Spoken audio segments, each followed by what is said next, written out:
Alright, what's up guys? My name is Zach, and today I am driving a 2002 BMW M3. This car is a 3.2 liter inline six, and down below is a 6-speed manual gearbox.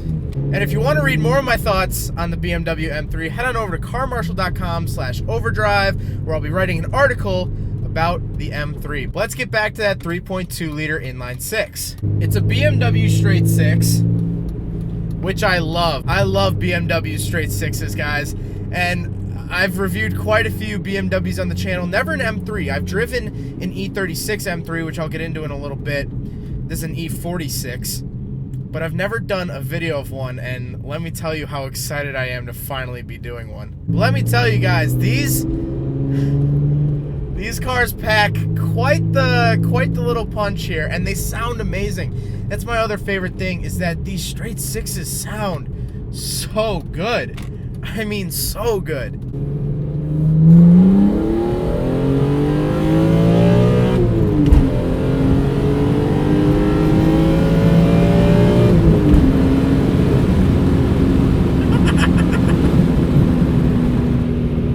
Now, down below is that 6-speed manual transmission, like I said, which, contrary to the other BMWs that I've driven, normally it's really hard to get it into 5th gear. There's like a 5th gear lockout, sort of like a safety thing. This car doesn't have that, which is actually nice. I prefer that, although it is still hard to get it into reverse. You gotta muscle it over, which is fine. It's a good safety feature, so if you're dumping it, you know, into first for some reason, then you're definitely not going to go into reverse. I have to say, this clutch is pretty hard to get used to, at least for me. It's very sensitive. This car is really easy to downshift too. I don't know if I've just been on top of my game today or what, but this thing's easy to rev match, easy to downshift. And I always say in videos, oh, so-and-so car is easy to downshift. I mean rev match and like nail downshifts. You can downshift any car by just putting it into the lower gear and dumping the clutch, but you're not really doing yourself any good. And so the M3 is the performance variation of the 3 Series of BMW. So there's like the 325i, the 328, 318, that all that sort of stuff. But this is the M3. This is the performance version of all of those cars, meaning it has better suspension, limited slip differential, all that sort of fun stuff. Now, with the tune and everything, this car revs to 7,500 RPM, which is what my RX-7 revs to, which is really funny. Now, hear me out on this one, but these engines in the M's, because I've driven, like I said, an E36 M3 and now an E46 M3, these engines kind of feel like rotaries. They just keep revving. There's no dead spot in the rev range, and that's what I love about this, is like, it just keeps going. And like, honestly, if the red line wasn't set at 7,500, it feels like it could rev further. I definitely won't be revving it further, but you get my point. So let's talk about the interior. In front of me, I have pretty plain white gauges. They're not my favorite ever, but there's really no reason to hate them. I've got my tach, I've got my temperature, fuel, all the stuff that's really required.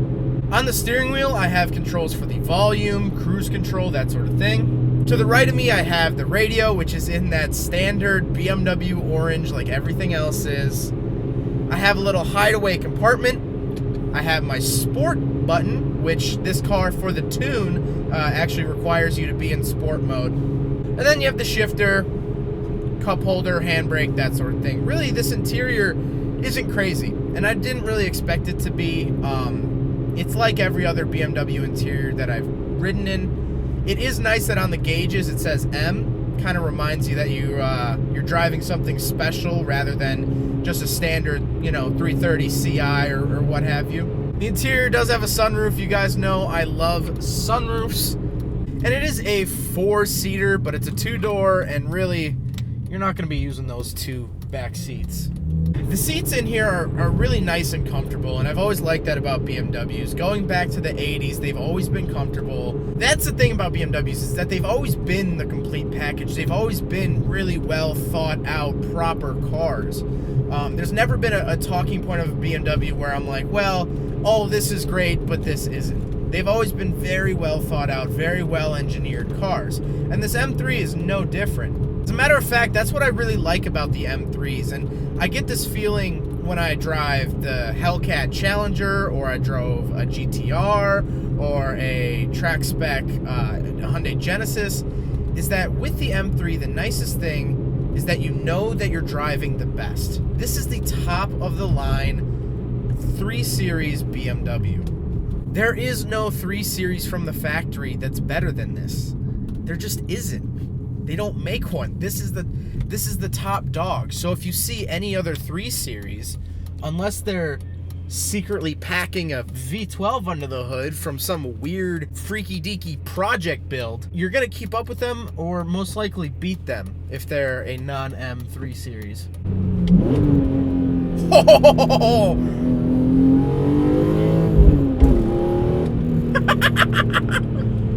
Oh, that was good. That was good. This also happens to be my favorite, I don't want to say my favorite BMW. I think that was recently taken by the BMW M2 that I actually got to drive, but I didn't get to get on camera, unfortunately. If anyone out there has a BMW M2 for me to review, please hit me up. I will fly across the country to get that car on video. Seriously, that M2 is an amazing car. But I knew of this car from the video game Need for Speed Most Wanted. Some of you are probably familiar with that. But if you're not, it's an old racing game from 2005, and the whole point of the game was that you had this BMW M3. That was all tricked out, and the first scene of the video game is that you lose a race and you lose your car. And the entire point of the game was to get your car back. That's the whole point of it. And so as a kid, I spent many hours building cars, tricking out cars, just so I could obtain this car in a video game. And so now to actually drive this car, it's a little bit of a meeting your hero kind of experience for me. And honestly, I have to say, I'm not disappointed. I don't know how many times I have to say it in these videos, but BMW, they make near perfect cars. Yes, if you buy one with 170,000 miles that was driven by a 16-year-old, yeah, it's, you know, it might have some problems. Maintenance aside, these are some pretty dang perfect cars. And the BMW M3, that M3, that is the pinnacle of BMW's perfection. Yes, they had the M5s, which were just bigger sedans, and now they have the M4, sure, but the M3, that's what started it all. This is BMW's baby. If you want to see BMW's best in 2002, this is it. And I'm driving it right now. Oh, and God, this car looks great. The E46 is my favorite body style of BMW. I get crap for that all the time. People think that the E36 is better, but I think the E46 has a special place in my heart. I think it's the best looking modern BMW besides the E30. I mean, the E30 is just a straight up classic. There's no arguing with that.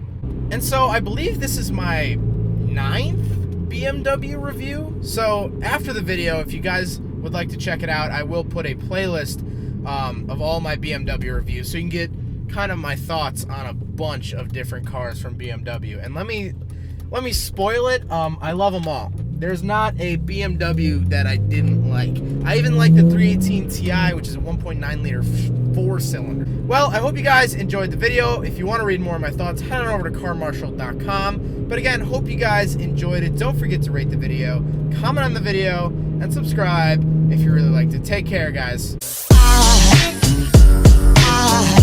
There goes a sight from my soul.